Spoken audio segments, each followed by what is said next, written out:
Boa noite para todos. É com muita alegria que estamos de volta para realizarmos mais um programa Amor e Sabedoria de Emmanuel.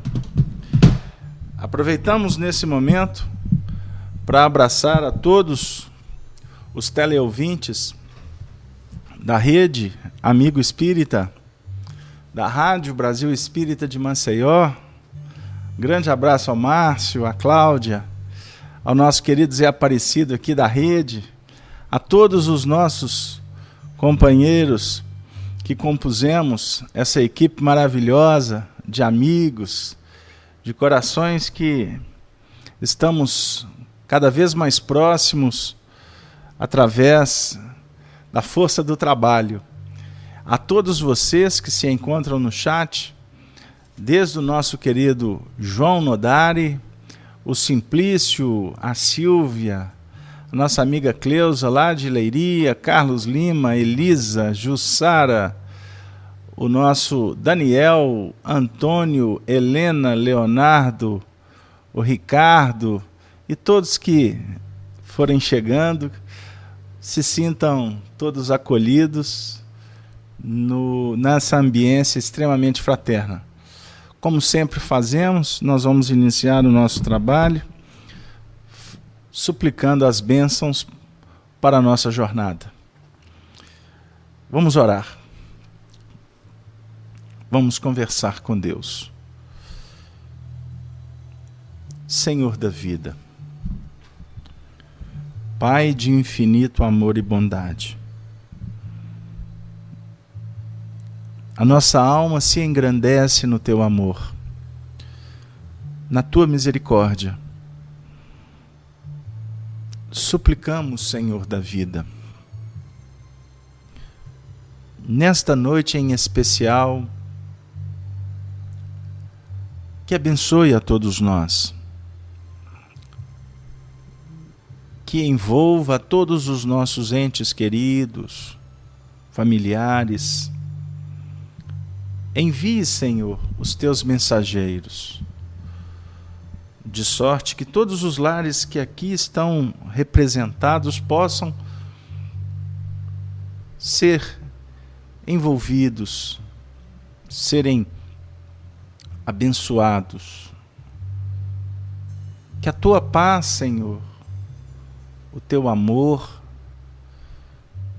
se faça nos corações. Como também te pedimos a todos que sofrem em humanidade, nos hospitais, nas ruas, nos cárceres. Abençoe, Senhor, a todos que nesse momento suplicam pelo pão, pelo consolo, pelo aconchego, pela medicação, pelo carinho, pela ternura, pela compreensão, estando no mundo espiritual entre os encarnados. Senhor, hoje, dia 15 de dezembro, o nosso programa Amor e Sabedoria de Emmanuel, que completa hoje o encontro de número 121, que toda esta família de amigos possamos, neste mês de dezembro, mais uma vez, estender as nossas reflexões quanto à necessidade da melhoria íntima. E que assim, Senhor, possamos nos tornar instrumentos para levar a Tua mensagem, o Teu amor, para todos aqueles que encontrarmos no âmbito das nossas responsabilidades. E também, Senhor, como hoje será o nosso último encontro, porque haverá interrupção pelos motivos que a vida conclama a cada um de nós, nós suplicamos, Senhor, que o ano de 2016 possamos continuar com esta missão de levar a Tua mensagem, de nos abraçarmos como irmãos, de estudar as leis da vida, na ambiência, que possa favorecer cada vez mais aqueles movimentos que venham nos libertar. E assim, Senhor, com profundo sentimento de gratidão, de alegria, nós pedimos a permissão para darmos por iniciado, Senhor, os trabalhos da noite. Sê conosco, querido Jesus, hoje, agora e por todo sempre. Que assim seja, graças a Deus. Graças a Deus. Queridos amigos, eu gostaria de inicialmente agradecer as vibrações, agradecer ao Marcelo pela última terça-feira, pelo seu trabalho, pois nós tivemos que nos ausentar, pois fizemos um estudo no grupo da Fraternidade Irmão Glacos, aqui em Belo Horizonte, casa que nós temos um carinho todo especial por nos conceder oportunidades de aprendermos um pouco mais sobre a doutrina. E o Marcelo prontamente esteve aqui com vocês e eu tive o privilégio de depois assistir o vídeo que ele deixou registrado com o tema, o encontro que foi de número 120, com o tema o martírio dos cristãos. O Marcelo foi novamente muito feliz, muito competente, muito atencioso na preparação e na própria apresentação da mensagem. E nós pedimos para que ele pudesse trabalhar esse tema face à própria conduta do trabalho, a própria sequência que efetivamente nós estamos empreendendo a partir do livro Ave Cristo. Pois, no nosso penúltimo encontro, nós trabalhamos um pouco o martírio de Nestório. E vocês vão se recordar que nós fizemos uma associação com o martírio... o martírio de Basílio, e nós fizemos uma associação com o martírio de Nestório, conjugando o livro Ave Cristo com o livro 50 anos depois. E o Marcelo trouxe um texto que há muito eu queria ter trabalhado aqui, e foi interessante que acabou sendo consignado para ele, e ele trouxe de uma forma muito interessante. O que nós consignamos ou declinamos, ou apresentamos no livro de nossa autoria, Chico, Diálogos e Recordações, a partir das experiências que nós tivemos com o nosso querido amigo Arnaldo Rocha.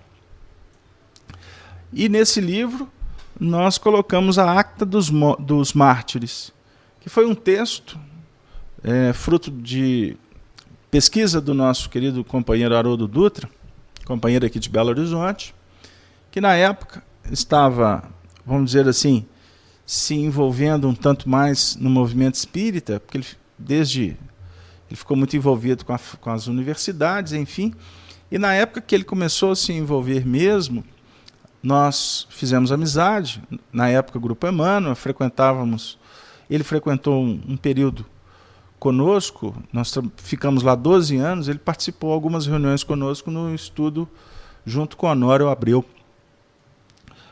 Algumas semanas ele acompanhou o Gênesis e outros encontros ele esteve conosco no Apocalipse. E nesse período, ele gentilmente nos cedeu uma tradução que ele fez de um texto que ele encontrou no grego,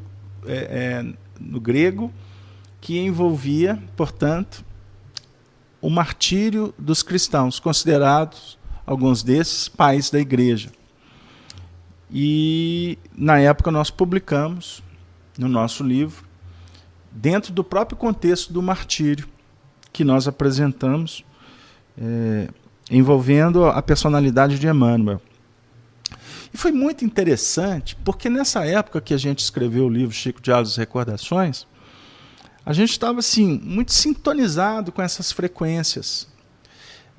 Abriu-se uma fenda muito especial no que remonta à história do cristianismo para nós. Porque quando a gente se arvora em pesquisar, em inclusive depois fazer das pesquisas material de trabalho, de exposição, no caso da escrita, abre-se possibilidades extraordinárias e os espíritos se fazem muito presentes na nossa realidade. Isso se deu de uma forma muito exuberante no Grupo Emmanuel naquela época, porque enquanto nós estudávamos os textos, o livro sagrado, vários companheiros militavam em tarefas que na realidade era uma transposição do que ali a gente estudava com o nosso inesquecível amigo Honório Onofre de Abreu, um professor de espiritismo, com uma sabedoria, com um jeito muito especial de falar de evolução, numa conjugação ímpar, que é difícil a gente encontrar. Conjugação, doutrina e evangelho. Lisura, comprometimento com Kardec, trazendo a doutrina espírita como uma verdadeira chave que abre o nosso entendimento no que remonta às leis que a Bíblia consubstancia, simboliza para todos nós. Bom, então, sem delongas, nesse período, nós tivemos também, no paralelo, o nosso querido companheiro médium, amigo nosso, amigo que nós conhecemos desde jovens, faz muito tempo, né? Quando nós tivemos o privilégio de reencarnarmos e vivermos a nossa infância e boa parte da nossa juventude num bairro aqui em Belo Horizonte, chamado bairro São Paulo. Então tínhamos que estar sob a tutela do nosso convertido de Damasco, né? Paulo de Tarso, que tem um papel extraordinário na divulgação do Evangelho, tutor das mentes que conhecem Jesus, mas insistem em não vivenciar o Evangelho.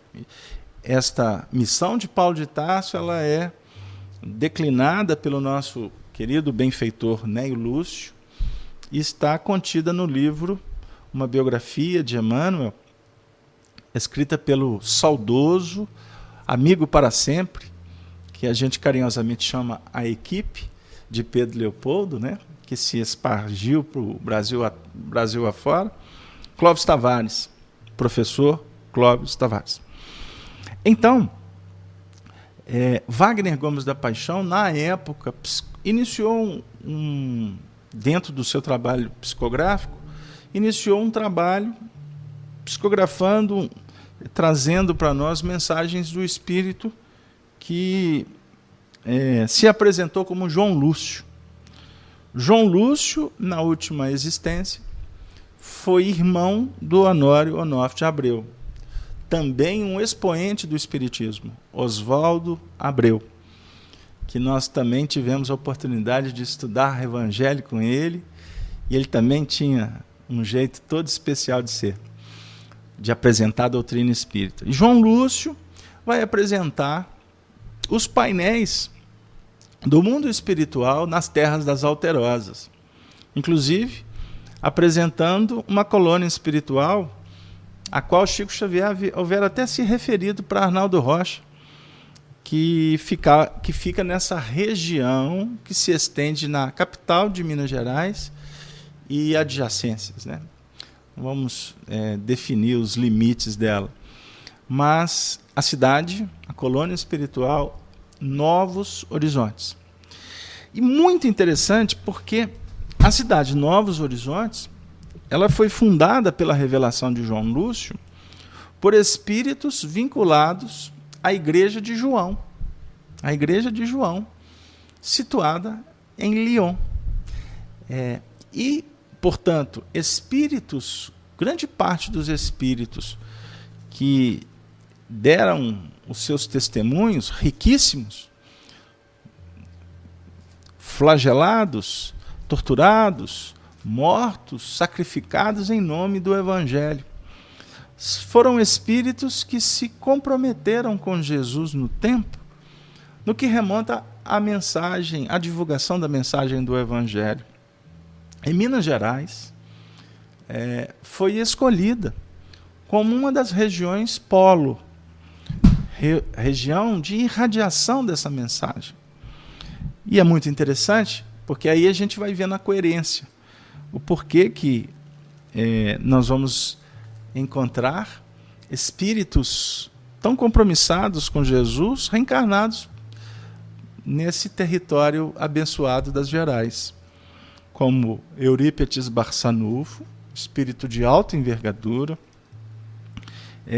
e tantos ceareiros, dentre eles o nosso querido Francisco Cândido Xavier, sendo um representante, um grande embaixador da simplicidade, da humildade, da voz que silencia, para que a equipe destes baluartes do cristianismo fizessem desse território um berço extraordinário, magnânimo, que representa o cristianismo na sua revivescência no século XX.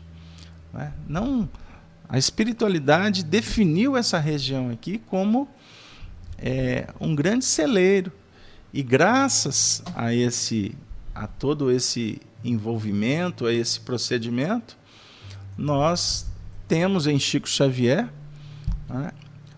aquele que se fez realmente a grande ponte para que houvesse essa interlocução, esse intercâmbio entre as esferas espirituais com o nosso horizonte da Terra.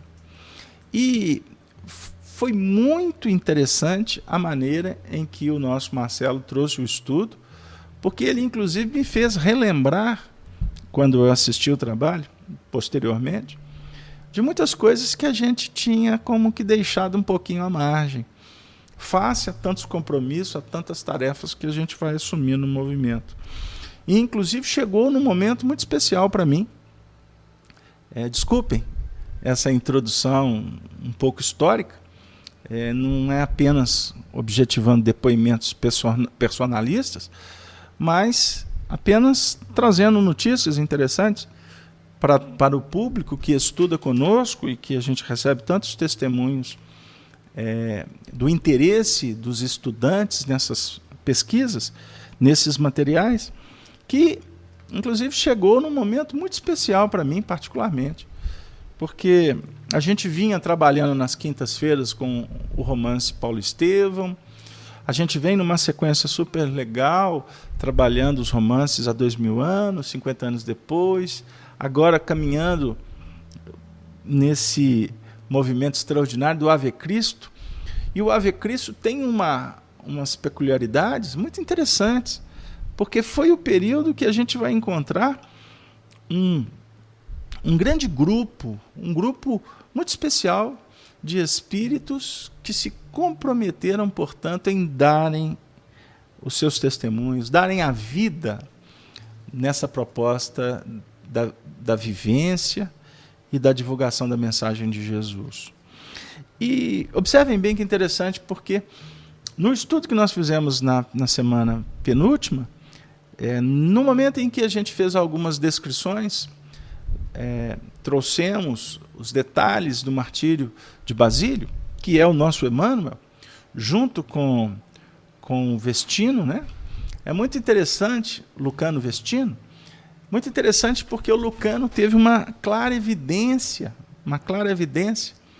naquele momento, no momento crucial, que foi a morte dele e de Basílio, de vários daqueles que foram martirizados antes deles.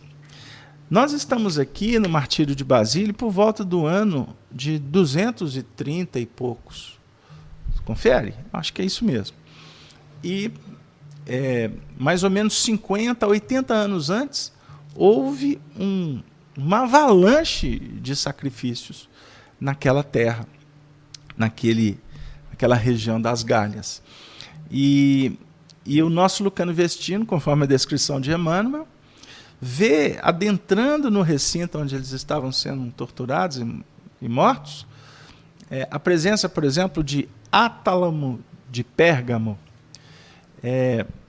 de Policarpo, e de tantos outros, como Alexandre, como Blandina, e até eu gosto de fazer esse comentário, porque alguns pesquisadores confundiram, no nosso meio espírita, confundiram a Blandina, que foi martirizada por volta do ano de 70 da nova era, com a Blandina, aqui personagem do livro Ave Cristo. São dois espíritos diferentes. E Blandina, aqui do Ave Cristo, é o espírito que nós conhecemos, que ficou carinhosamente conhecida como Meimei, a esposa do nosso querido Arnaldo Rocha. Então, a Blandina martirizada é outra. Então, o Emmanuel, quando faz a descrição da clara evidência do seu companheiro cristão sendo martirizado, dos cristãos que são os pais da igreja, apresenta para nós reflexões muito interessantes.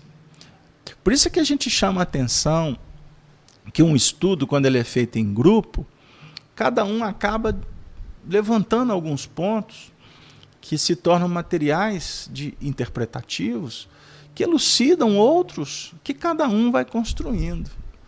Então, estudar em grupo é construir o pensamento do grupo, não é?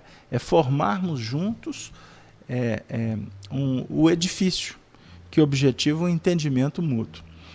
Mas a gente faz esses comentários porque a gente, inclusive, observa que nós vamos encontrar uma sequência de fatos importantes na própria história daquela região e que faz uma vinculação muito interessante com esse período.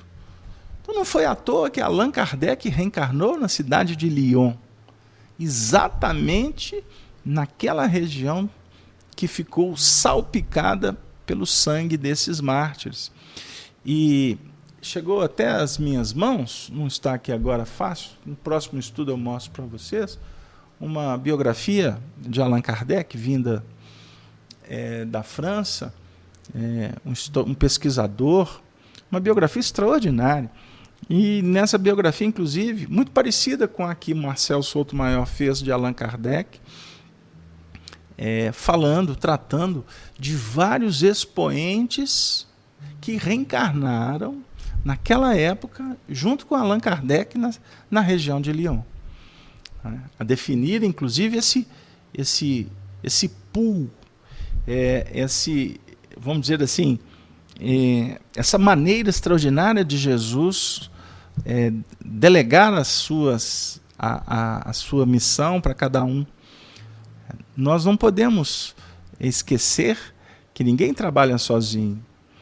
Então, Allan Kardec reencarnou com um grupo, porque, inclusive, esse grupo, mesmo que ele não tenha até na sua totalidade trabalhado de uma forma integrada, mas eram almas que estavam afinadas com um propósito muito semelhante, né? Aí cada um acaba se adequando, se adaptando, gerenciando as suas tarefas dentro das suas próprias necessidades. Por isso é que sempre que nós nos remetemos à chegada de Chico Xavier, no ano de 1910, no dia 2 de abril, em Pedro Leopoldo, eu trabalho essas reflexões bem conjugadas com uma coerência que Emmanuel apresenta para nós em nível das missões, das grandes missões vindas do alto. Então, Chico Xavier não reencarnou sozinho, né? Vamos fazer um paralelo até com o período de Kardec, né? Chico Xavier não reencarnou sozinho. Chico Xavier reencarnou num período que nós vamos encontrar espíritos extraordinários que estavam na Terra. E à frente nós vamos encontrar aí Bezerra de Menezes, Eurípides Barçanufo, Caibar Schutel, e por aí vai. Era um grande agrupamento. Se alguns desencarnaram antes, outros reencarnaram depois, isso não interessa, porque a gente fica muito preso em algumas datas, mas a gente tem que entender o período que caracteriza as tarefas.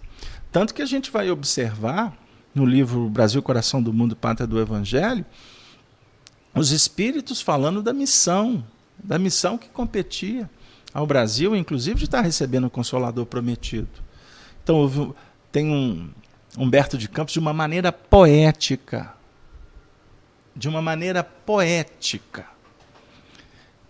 ele tinha e tem, né, um conhecimento tão interessante da história, e ele se torna um dramaturgo, ele se torna um grande diretor que cria painéis para trazer um conteúdo histórico. Então, quando ele fala de algumas reuniões, de alguns encontros no mundo espiritual, fica claro para o bom senso analítico que a gente observa que ele monta um cenário. E muitas vezes nesse cenário, ele coloca um colorido todo especial dele. E a gente muitas vezes pega algumas abordagens e leva no pé da letra. Vocês querem ver uma coisa que a gente leva no pé da letra? É quando, por exemplo, no livro Brasil, Coração do Mundo, Pátria do Evangelho, nós vamos encontrar os espíritos passeando no espaço e apresentando para Jesus uma terra nova, e naquela terra nova, para surpresa de Jesus, era o Brasil. Ora bolas, Jesus é o diretor espiritual do orbe. O próprio Emmanuel, que é da mesma equipe, apresenta ele como responsável pela própria formação, pela própria estruturação geológica do planeta. Como que ele não vai conhecer? Como que ele não vai identificar, né, no globo uma regiãozinha? Ele tem que ser apresentado por um outro. Então a gente vê que, na realidade, isso é uma maneira, isso é uma licença poética, né, de apresentar facetas de um planejamento extraordinário. Então a gente lê muitas vezes algumas apresentações, escuta palestras, ou observa diálogos, debates ferrenhos, em que as pessoas ficam, até os críticos de plantão, atacando, e outros que muitas vezes apresentam um fanatismo intolerante, querendo agir como se estivesse defendendo um patrimônio como se a gente tivesse autoridade para ficar discutindo determinados assuntos. Mas isso, desde que o mundo é mundo, existiram os exageros. Mas a gente quer, nesta reflexão, que está tomando uma dimensão aqui, quase que de um bate-papo, né? Porque hoje eu ainda nem peguei o livro direito, a gente está amarrando tudo isso para falar exatamente desse compromisso, que fica claro no Consolador Prometido, que foi preparado conforme a própria afirmativa do livro Brasil e Coração do Mundo, Pátria do Evangelho, quando Bezerra de Menezes reencarna por volta de 1830 e poucos, que haveria 100 anos de um movimento muito interessante do Espiritismo, né? Para que uns 100 anos depois pudesse o Espiritismo tomar uma outra dimensão. Então a gente faz as contas rápidas. No início, ali a reunião aconteceu por volta de 1810, 1820. Em seguida, reencarna Bezerra de Menezes e um grupo. Aí eles fazem um trabalho, o Espiritismo vem para o Brasil, porque nesse período Allan Kardec estava codificando a doutrina. Aí esses 100 anos vai bater lá por volta de 1910, 1920, por aí. E foi exatamente o período, por exemplo, que o Chico Xavier reencarna, e junto dele um grupo que tiveram um trabalho extraordinário nos 100 anos que estão se completando agora. Exatamente nesse período que nós estamos discutindo um movimento espírita que vai ser os próximos 100 anos. Olha para vocês verem. Já se cumpriu os 200 anos, né? Já se cumpriu os 200 anos que foi predito na reunião que Humberto de Campos relata para nós. O que vai ser daqui para frente? Né?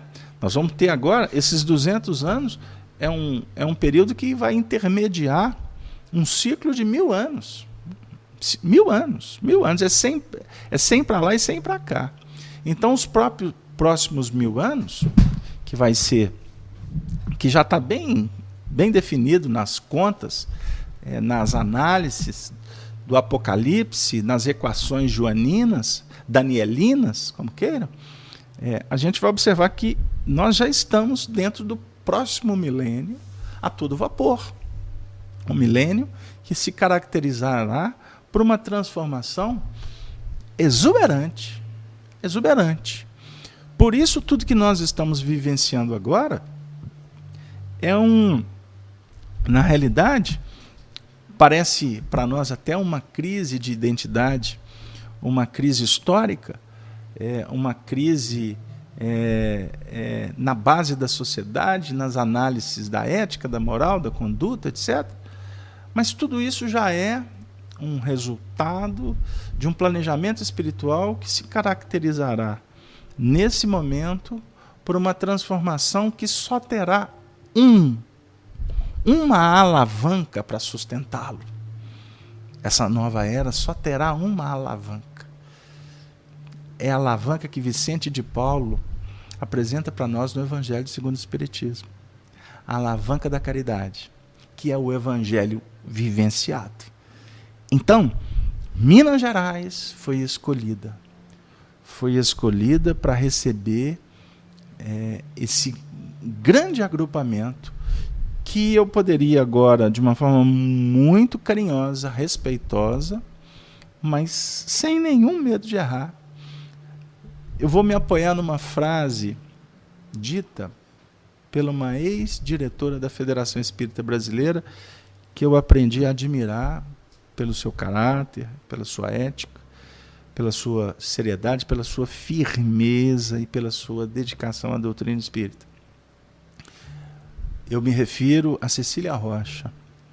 Cecília Rocha, certa feita, disse para nós aqui num encontro em Belo Horizonte, e eu trabalhava nesse período na União Espírita Mineira, nós organizamos esse encontro. E ela disse assim: o Brasil é o coração do mundo. O Brasil é a pátria do Evangelho, querendo alguns ou não. Agora, esse Brasil tem um coração. Se ele é o coração das nações, esse país tem um coração.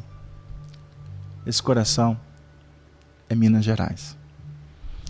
Sem ficar trazendo a brasa para nossa sardinha, né? Porque aí é sardinha mesmo, lá dos rios do interior, né? Que ainda nesse período estão meio cheios de lama, mas é só por um período, porque a água viva da verdade, da justiça, do amor e da caridade vão fazer com que a vida possa vibrar novamente. Posso? O que vocês acham da gente ir por texto? Eu agradeço aí a paciência, mas me senti hoje, primeiro, responsável, compromissado, por estar enaltecendo, não é que quem somos nós, mas prestar um preito, como dizia Arnaldo Rocha, de reconhecimento a todos esses espíritos que do mundo espiritual deram seus testemunhos, e foi isso que me foi passado hoje cedo. Eu fazia uma caminhada refletindo sobre o dia e essas imagens foram chegando e agora eu tento reportar para vocês alguns aspectos. A definir que o espiritismo, a codificação espírita, o espírito de verdade que coordenou essa pleiade de missionários, eles nesse momento gerenciam a transformação.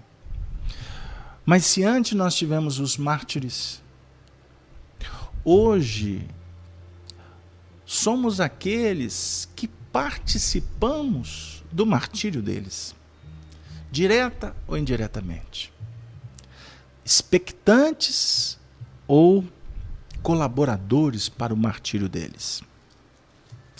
Eles se sublimaram. E todos aqueles que acompanhamos de alguma sorte, fomos voltando no tempo, reencarnando, desencarnando. Fizemos parte de um número enorme de espíritos que nos candidatamos à evolução e que durante muito tempo ouvidamos a mensagem que assistimos. Não fomos bem-aventurados por termos visto. Por isso é que Jesus diz que muitas vezes muito mais bem-aventurado é quem não viu e acreditou. E nós fomos perpassando pela história, cometendo equívocos, fazendo escolhas não muito felizes. E nessa mesma França, eu estava me recordando hoje. Nessa mesma França, no século XVI, foi palco de guerras religiosas, morticínio, que nós poderíamos simbolizar na noite de São Bartolomeu de agosto de 1572.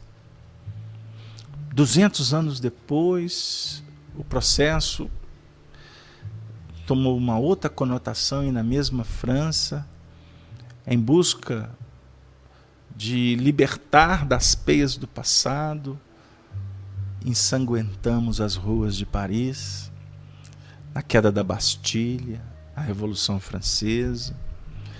E eu estava fazendo umas contas, pouco mais de 200 anos depois, a gente assiste um painel de um morticínio pelo terrorismo nas ruas de Paris. E aí a gente vai observando que a história se repete e nós estamos ainda reconstruindo o nosso passado. Reconstruir o nosso passado na atual conjuntura, sem Jesus, se torna uma tarefa indócil, uma tarefa desafiadora, uma tarefa causticante, uma tarefa muito dura. Por isso, amigos, que o exemplo destes mártires que foram deixando por amor histórias belíssimas,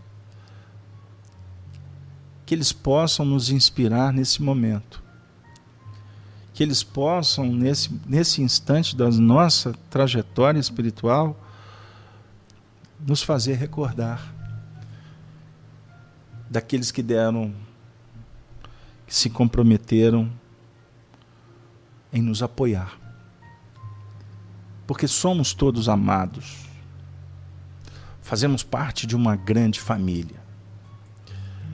Enquanto, ao invés de ficar discutindo quem sabe mais, quem pode mais, nós poderíamos, nesse momento, nos movimentar para dar as mãos, na ambiência da concórdia, do respeito, da tolerância. Porque ninguém é miserável, tão miserável que não possa oferecer algo. Todos nós temos muito que oferecer. Então, queridos amigos, a história do Ave Cristo, a cada página que a gente abre, ela nos enternece, ela nos emociona. Porque a gente observa, por exemplo, a relação que existia entre Lívia e Basílio. Lívia, aquela menina, criança, que foi abandonada pela mãe Helena. A empregada leva e deixa na beira do caminho. Por misericórdia divina, passa um cristão, um homem que sofria a dor da perda da sua filhinha, que se chamava Lívia, da sua esposa, que tinha ficado enferma. E ali a providência como que presenteia a dor do pai, oferecendo um outro filho, uma outra filha. E registrou Chico Xavier para Arnaldo Rocha que a filha de Basílio, que morrera, tenra idade, Lívia, reencarnara pouquíssimo tempo depois, numa jurisdição muito próxima daquele que foi o seu pai. E a circunstância da tragédia que foi escrita por aquela que abandonou, que deveria ser quem iria cuidar da filha, de uma certa forma os escândalos acabam favorecendo para que a menina fosse parar de novo na mãe dos pais, ou do pai. Lívia. Para surpresa de alguns, Francisco Cândido Xavier. Para o incômodo de outros, mas isso para nós não importa. O nosso papel é semear o que o Chico contou para o Arnaldo, o que o Chico contou para vários amigos, o que o Chico deixou registrado nesse livro, que eu tive o privilégio de tê-lo em minhas mãos, o seu original, que depois nós, especificamente Arnaldo, entregou para a Federação Espírita Brasileira, está lá na FEB, e que eu tenho o privilégio de ter hoje os registros, que alguns trechos eu prometo um dia mostrar, dos originais. E nesses originais nós vamos encontrar o pai partindo, desencarnando. E depois do martírio, a sua filha fica só. Fica só. Circunstancialmente ela é envolvida numa teia trevosa. Numa teia trevosa. De uma certa forma, aquela serva que tinha abandonado a criança também participa do enceguecimento dela. Levaram Lívia à cegueira. Abandonam aquela que estava algumas horas vivendo a dor de ver o seu pai partir. Imagine o sofrimento de Lívia. Só no mundo, sem o brilho da estrela que era a norteadora da sua vida, Basílio, e sem o próprio brilho dos seus olhos, se sentindo só,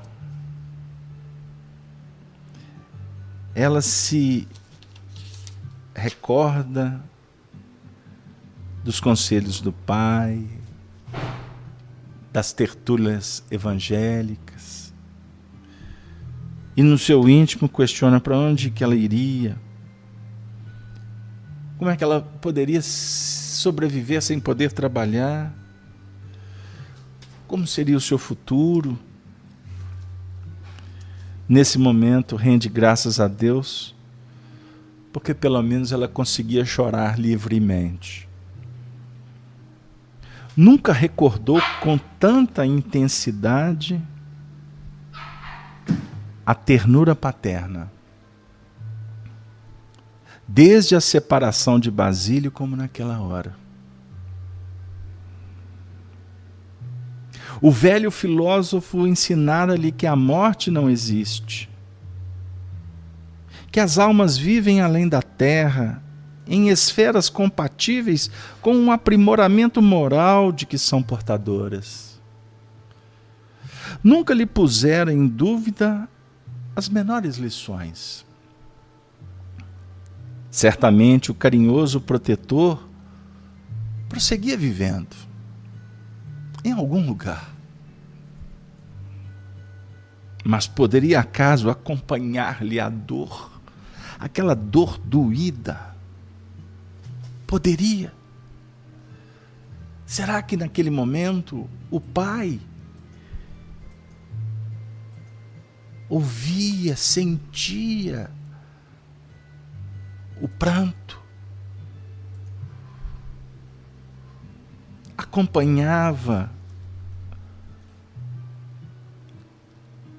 aquela situação que expressava tanta miséria íntima? Então ela lembra das reuniões evangélicas da casa de Vestino e procurou arrimar-se na fé.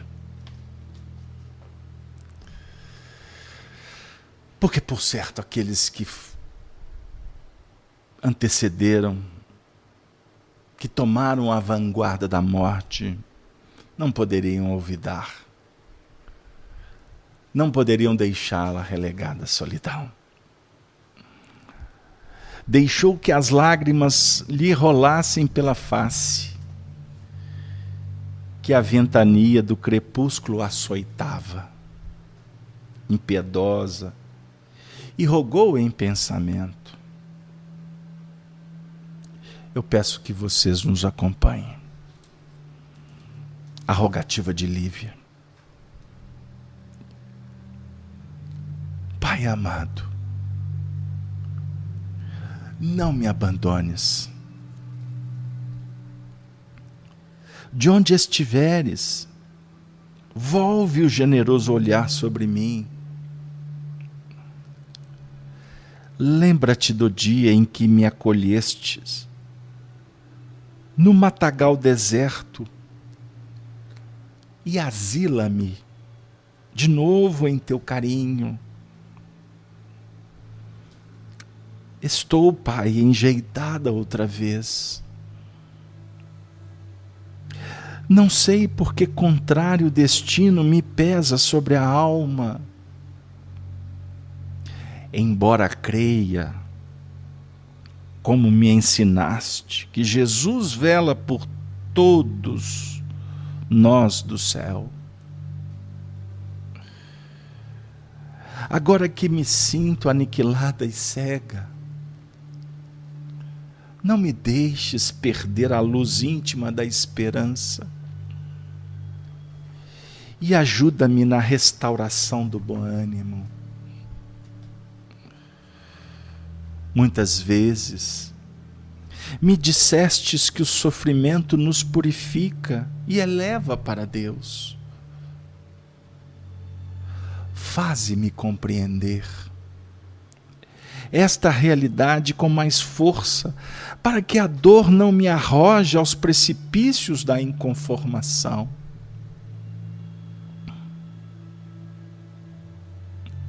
Falavas-me que sempre, que a nossa vida não se extingue com a morte, que a alma se ergue aos cismos da eternidade onde reina a paz.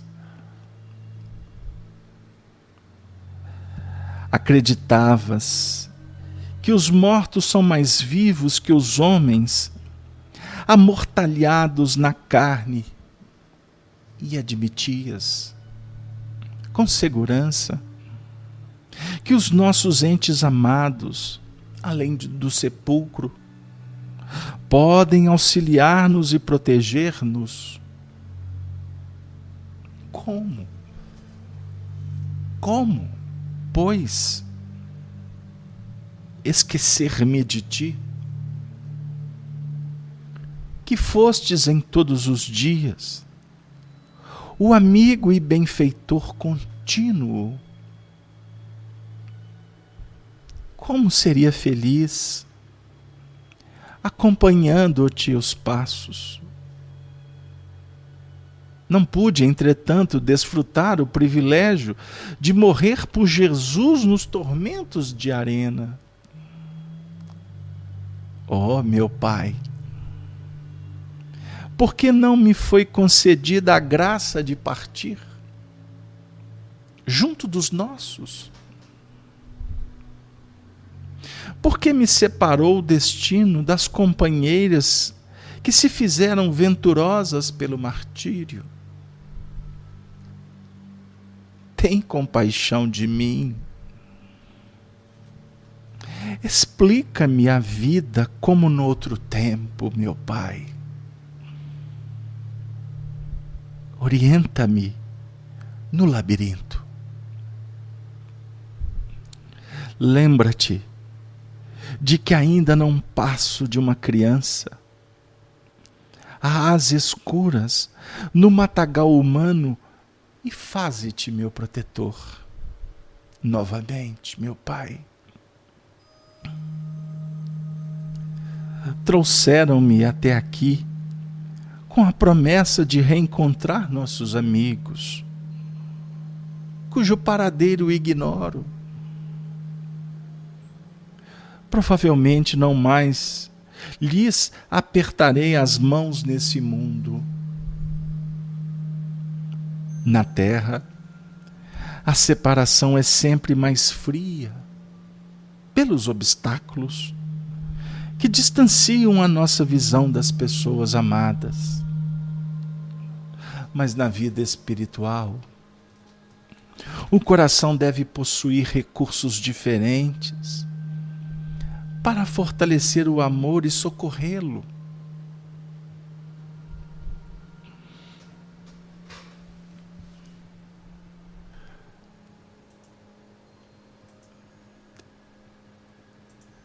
Lívia desejava gritar as palavras que a mente compunha, na suposição de que o vento as levaria clamantes para o céu. Todavia, a movimentação dos pedestres compelia-lhe o espírito à prudência. Continuava, pois, a chorar em prece, como num sonho miraculoso. Viu desenhar-se luminoso caminho nas trevas que lhe entenebreciam os olhos, e através desse trilho fulgurante reconheceu Basílio, que avançava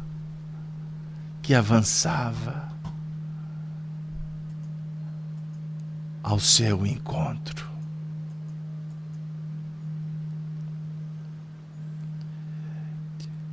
Extasiada, tentou nomeá-lo em voz alta, ébria de júbilo, mas a inesperada alegria, como que lhe paralisara as cordas vocais, o velho amigo, envolvido em claridade inexprimível, que o fazia mais jovem, aproximou-se, pôs a destra nos ombros dela, como antigamente, e falou. E falou de uma forma conselheiral.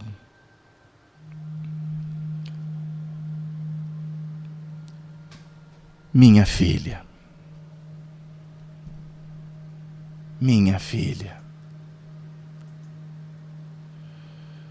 Os aprendizes de Jesus, tanto quanto Ele mesmo, conhecem a solidão. Jamais o desamparo. Não te lamentes no nevoeiro em que o céu te prova a confiança. Nas noites mais escuras, há mais fulgor nas estrelas. Nossas esperanças brilham com maior intensidade no inverno dos grandes padecimentos. Reanima-te e crê no poder excelso do nosso Pai.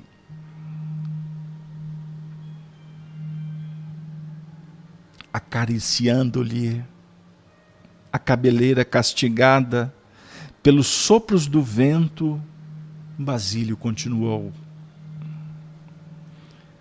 realmente, minha filha, nós te precedemos na inevitável viagem do túmulo. Para nós, a luta na carne foi provisoriamente interrompida. E com acerto, disseste que fomos quinhoados com a prerrogativa de algo sofrer, pela extensão do Evangelho no mundo.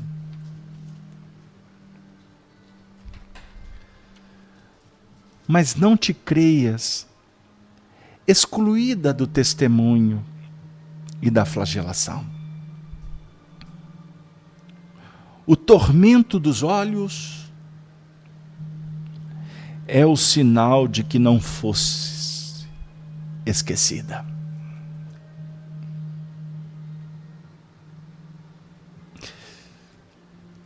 Flávia Lentulus foi enceguecida. Lívia também foi enceguecida.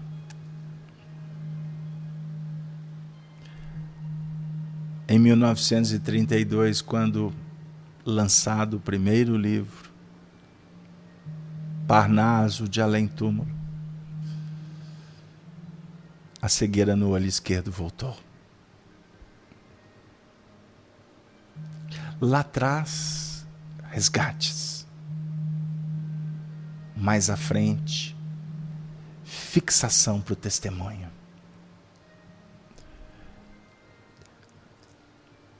Muitos veem e não conseguem ver.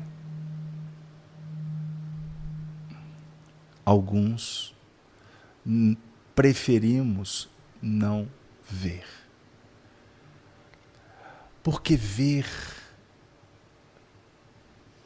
significa lidar com uma nova realidade,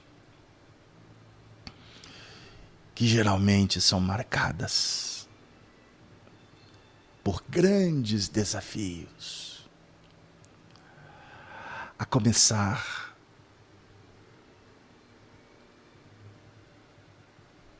pela obrigação de levantar da ilusão, vencer a acomodação do prazer efêmero.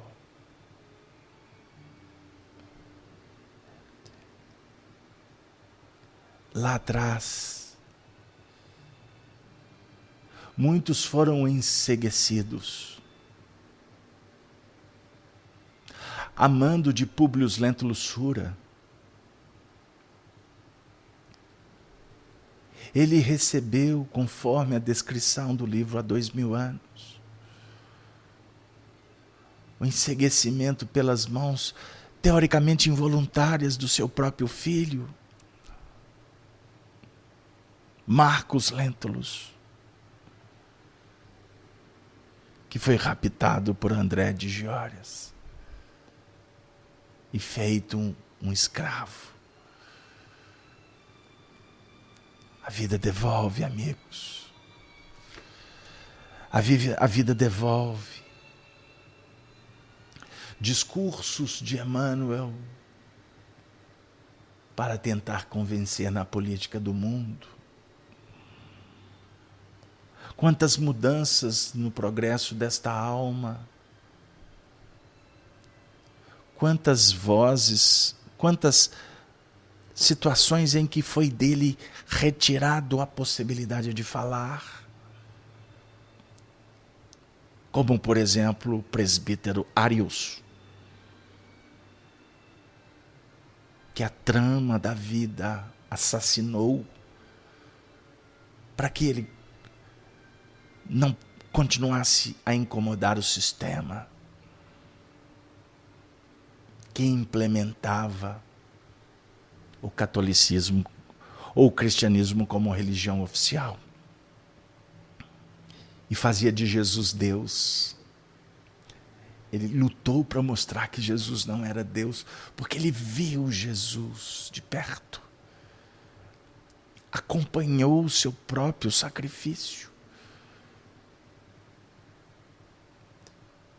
Muito tempo à frente, para testemunhar como fixação também. Ele vem para o Brasil nas naus de Tomé de Souza, para aqui viver diante da selva inóspita, no meio das feras, para falar do evangelho para os índios, para os gentios, pela sua vivência, porque ele não podia falar, dado a gagueira, as síncopes, o seu problema pulmonar, as constantes secreções. Mas ele tinha ao seu lado José de Anchieta, como um franciscano,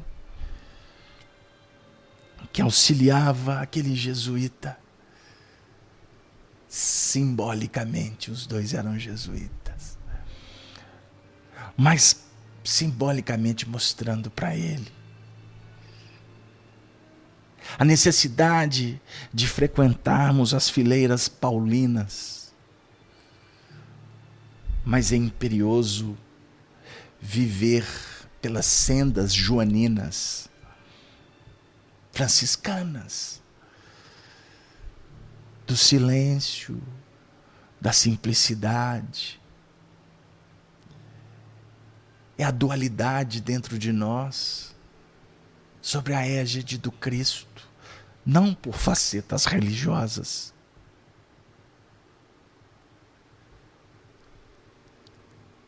Lívia Rosângela, esposa de Públio Lentulus, é outro livro, querida. Lívia, esposa de Públio Lentulus, era mãe de Flávia. Por isso Flávia, agora no Ave Cristo, recebe o nome da mãe. Porque Lívia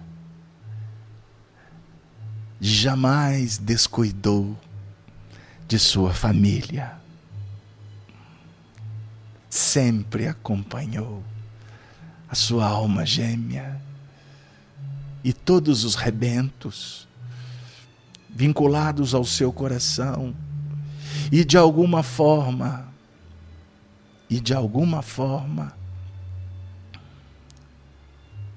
vítimas dos descompassos do seu próprio marido.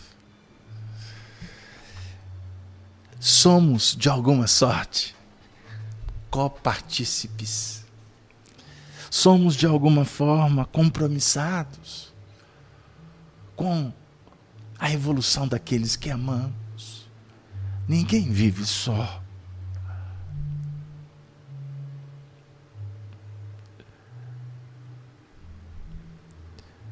O Senhor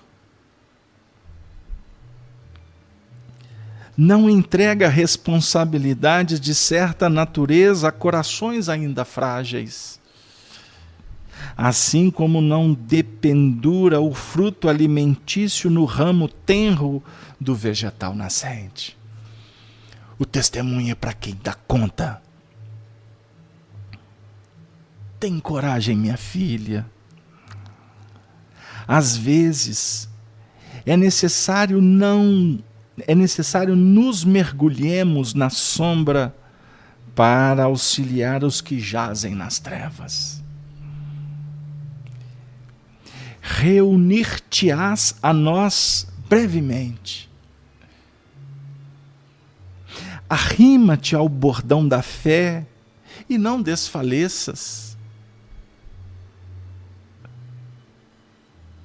Seguir-te-emos o trabalho passo a passo.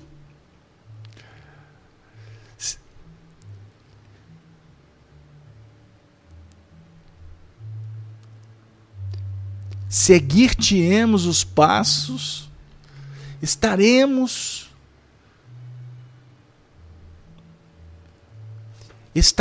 sempre juntos. Será que vocês conseguem? Eu convido vocês. Será que vocês conseguem ver o que Emmanuel está falando para Chico Xavier? No ano de 252 da era cristã.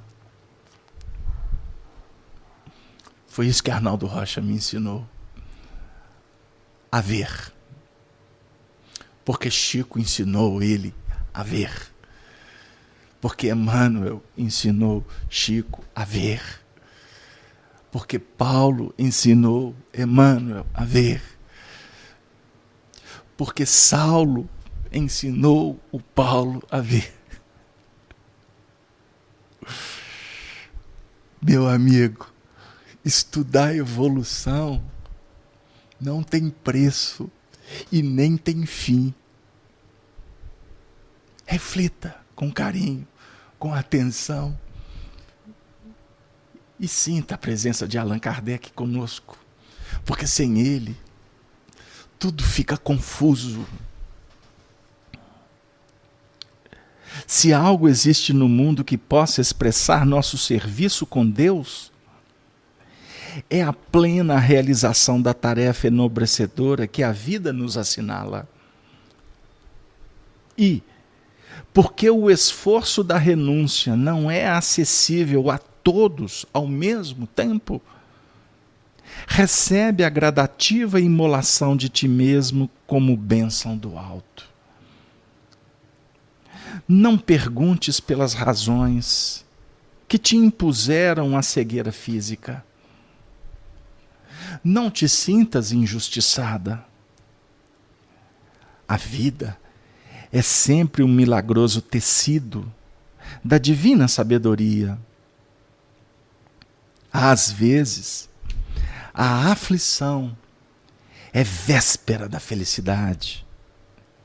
Tanto quanto o prazer, frequentemente, é produção da angústia.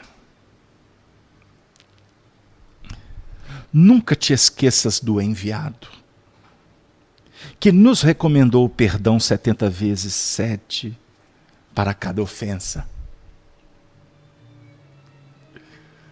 Nunca esqueça que nos inclinou ao amor pelos inimigos e a prece pelos perseguidores. Curta é a passagem de nosso espírito pelo lamaçal da vida terrestre. A dor é o lado avesso da alegria, assim como a sombra é o reverso da luz. Mas, na economia das verdades eternas, só a alegria e a luz nunca morrem. Só a alegria e a luz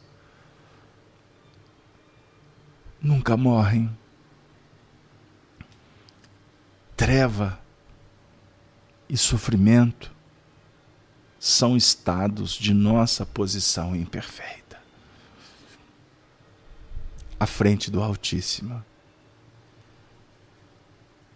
Entrega-te, pois, à boa luta, com serenidade e destemor. Permaneceremos junto de ti, orientando-te no escabroso caminho.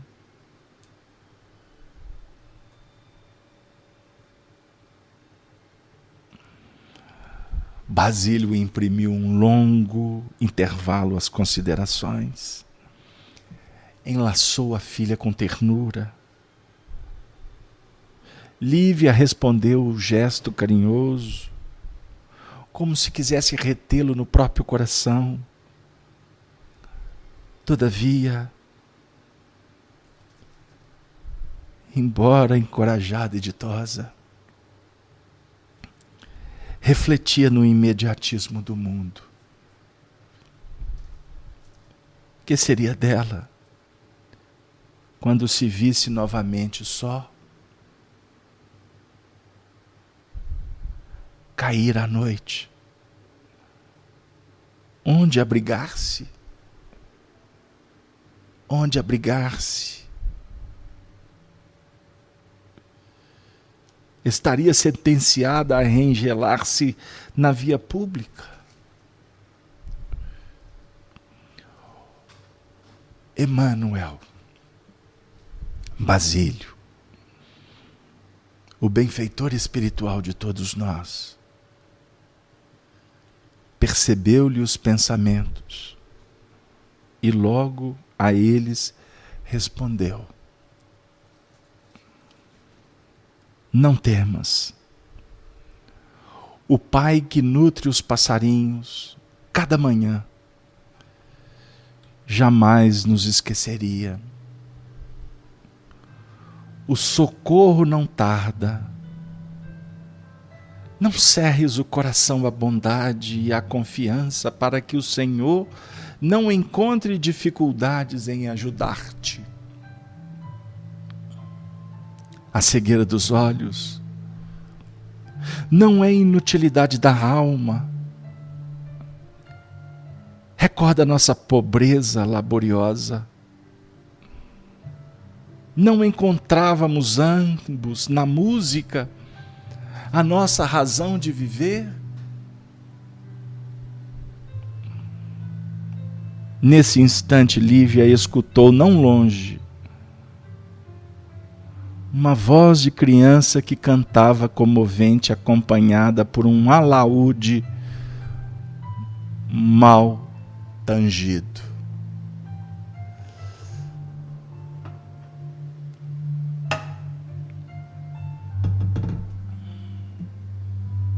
Somos pobres, pobrezinhos. Vivemos de del em del, mas somos afortunados da graça que vem do céu. Minha mãezinha doente, cansada de tanta dor, em minha voz de menino, pede uma esmola de amor. Era quinto Celso. Era quinto Varro. O pai de Tassiano, que reencarnara. Sua mãe, pobrezinha, encontrava-se enferma. São essas duas almas que vão acolher Lívia. São essas duas almas que representam a providência divina, que nesse Natal está acolhendo a todos nós. Minha mãezinha doente, cansada de tanta dor, em minha voz de menino, pede uma esmola de amor.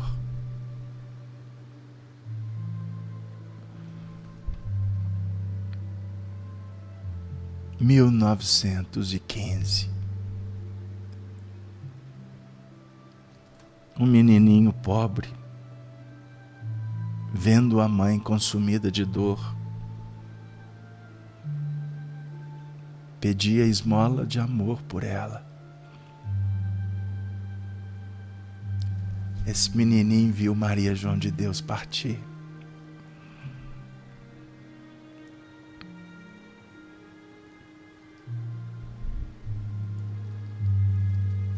Que Deus abençoe a todos nós. O nosso quinto varro, benfeitor espiritual de Arnaldo Rocha, que não foi Bezerra de Menezes. Bezerra de Menezes foi Apio Corvino Adriano. Quinto varro foi aquele que herdou o nome dele. Leia o livro que você vai distinguir. São dois espíritos diferentes. Quinto varro foi Pedro de Alcântara. Quinto varro foi um dos cristãos que nos ajudaram a chegar aonde nós chegamos. Por isso que os mártires, os amigos para sempre, se reúnem para que todos possamos banquetear com Jesus. Eis o motivo que eles se calam. Eis o motivo que silenciam os nomes. Porque o que deve ser favorecido é a mensagem do Evangelho, do Cristo. Eis o verdadeiro cristianismo. Eis o verdadeiro espiritismo. Lembremos, o espiritismo é a nossa senda, é o caminho que o Senhor nos confiou nesse atual momento evolutivo.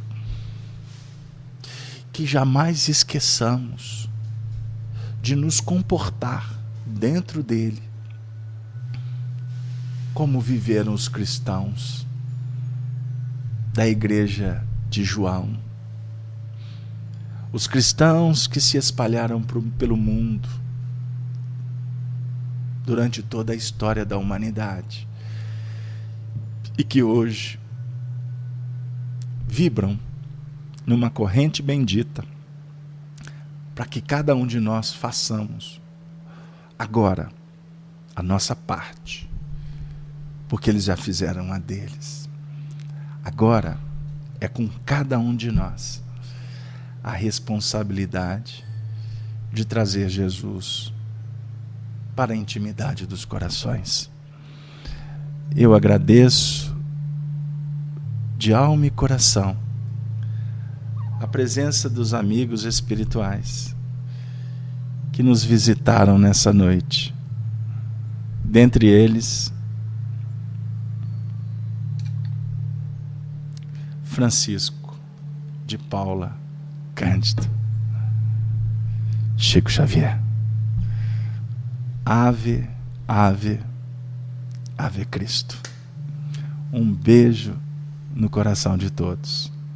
Um feliz Natal para a família, amor e sabedoria de Emmanuel. Contamos com vocês na próxima quinta-feira para também encerrarmos nesse ano o estudo em torno do livro O Apocalipse. Um grande beijo no coração de todos. Boa noite. Que Maria Santíssima envolva e esteja nos lares, nas famílias aqui representadas. Valeu.